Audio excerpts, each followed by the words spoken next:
Hello again. Jared Case here, curator of film exhibitions at the Dryden Theater and the George Eastman Museum, with another streaming recommendation.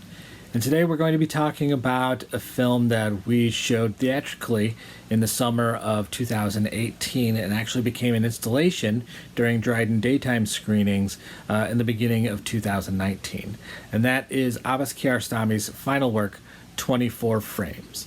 And it was so well put that I'm going to read a little bit about what the film is about based on our installation. So, for what would be his final work, Iranian director Abbas Kiarostami gave himself a challenge to create a dialogue between his work as a filmmaker and his work as a photographer, bridging the two art forms to which he had dedicated his life. Setting out to reconstruct the moments immediately before and after a photograph is taken, Kiarostami selected 24 still images, most of them stark landscapes inhabited only by foraging birds and other wildlife, and digitally animated them into subtly evolving 4.5-minute vignettes, creating a series of poignant studies in movement, perception, and time.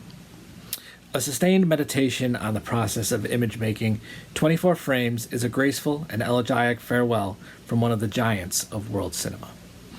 So, as you can guess or determine from that writing, what we're looking at is 24 still images that are being animated. And it really is talking about how each film is made up of individual frames. So there's 24 of these pictures, and there's 24 frames of film that we see when it's being projected at sound speed, 24 frames per second. So it's a significant number that he's using. And each of those frames is in itself a still image.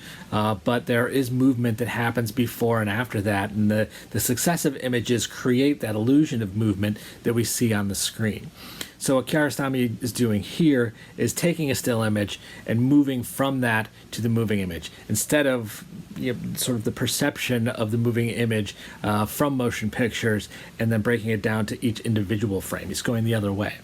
It's a really beautiful film, and it's certainly something that will be able to calm you down as you sit there and you're looking at these calm landscapes for the most part. There are some gunshots that you may hear in the distance, but it's generally nature, generally without people. Except for the first image, which is actually Peter Brugger's Hunters in the Woods, which is the first image, and he was talking or thinking about using some other paintings as well, but the rest of the frames ended up being his own images, his own pictures that he took, and him animating those. So this is streaming on the Criterion channel. It is a wonderful, different kind of a film, and we recommend you go see that, and then come back for another streaming recommendation. Thanks.